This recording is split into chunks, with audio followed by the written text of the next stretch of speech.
Hello and welcome to the Sound on Sound People and Music Industry podcast with me, Sam Inglis. In this special episode, I'm talking to some of the people who've been nominated in the 2023 MPG Awards. And right now, I'm very delighted to be joined by Cecil Bartlett.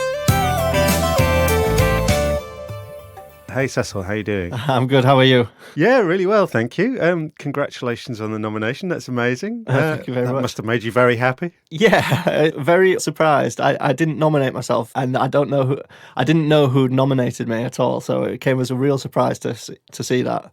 So it's like the sort of secret Santa of music production. Yeah. Excellent. Well, tell us a little bit about yourself. I mean, how did you get into music production?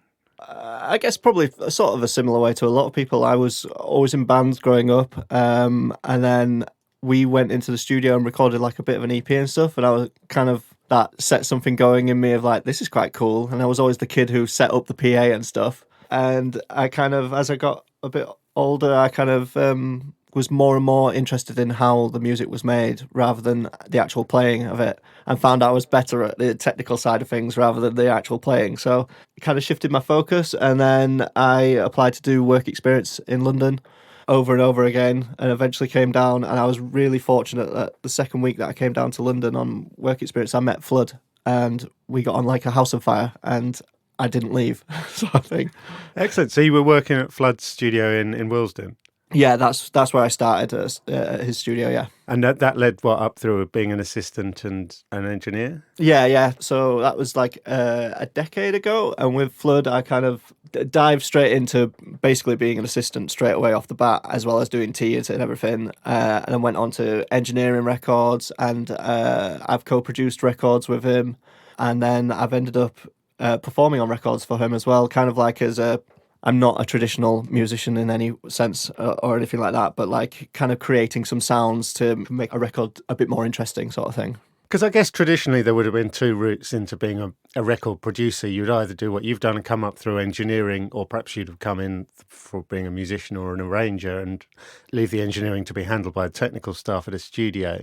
How important do you think it is to have that sort of engineering background to be a producer?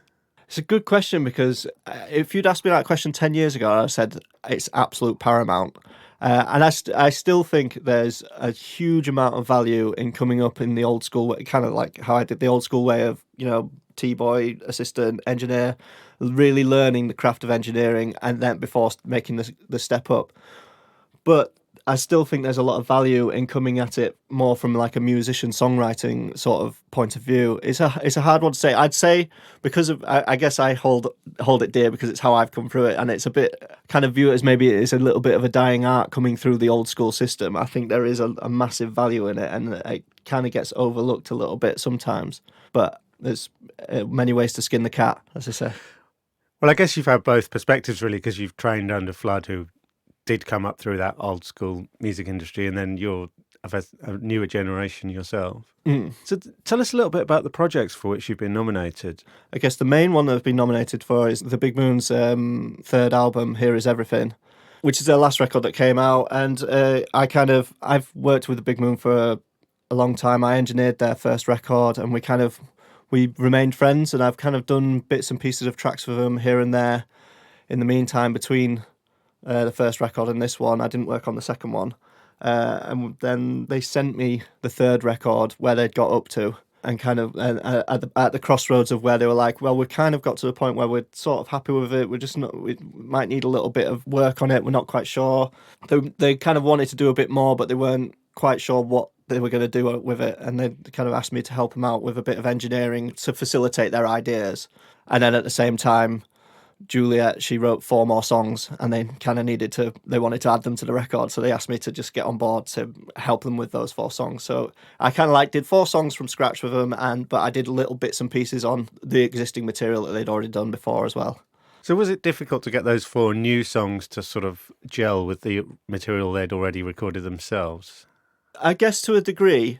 I mean, it's always helpful because they're all written by the same person and performed by the same band. And the thing that sets any band apart is those people in the room together, playing together, don't sound like anyone else. But I'd say that maybe the songs that Juliet had written since the album thing, the original album tracking, were maybe slightly more poppy. So it's just trying to make sure that we didn't go too far in that direction. We still made it feel like it was a band playing a pop song. So you didn't have an album where it's like a band playing together for the entire album, and then you've got 4 songs which are like just super over the top pop songs sort of thing. So it's kind of we always had a bit of a North Star of the original material sort of thing to make sure that it fit in. And are they the sort of band that records in a fairly traditional fashion, trying to get the sound of a band in a room, or is it much more of a produced thing? I would say it changes song by song, but majority of the, at least in my experience of working with them, the majority of the songs we tend to start with all the band in the room playing the tracks and try and get as much of the backing track down with the band playing there together, because they gel really well together and they feed off each other really well. And if you end up getting a backing track that's got a lot of great energy in it, but maybe a few mistakes here and there, then we can patch them up later. So you tend to do that in a studio where you can isolate amps and things and get clean signals for every source? Yeah, as much as possible. I don't mind if there's a little bit of bleed and a little bit of interplay between what was played, because quite a lot of the time, say you take a direct amp, say someone's made one mistake on an amp and it's bleeding into other stuff, and you take that out and you put an overdub that fixes that bit, then so long as the mistake wasn't wildly wrong, then it kind of adds a bit of like sonic glue where you're not quite sure what you're hearing, and it'll all gel together. The hope, at least. Yeah, absolutely. And of course, one really important element of any production is vocal production. Is that something you pay a lot of particular attention to? I pay a lot of attention to making sure that whoever's singing is feeling comfortable and in the right place. And whether that be we sit down next to each other and we go through it line by line, or they want to go off into their own space and just feel like they're in their own world. A lot of the vocals actually on the Big Moon record, Juliet sang at home on her own because it felt right for the record and the subject matter of what she was singing about. It's a record that's basically about her journey of becoming a mother, and a lot of it's about her child and her feelings, and she just wanted to be at the place which made the most sense to her for when she was singing it, and I'm not going to get in the way of that. If a singer has a very strong idea of how they want to sing the record and where they want to be to sing it, then all you do is support that.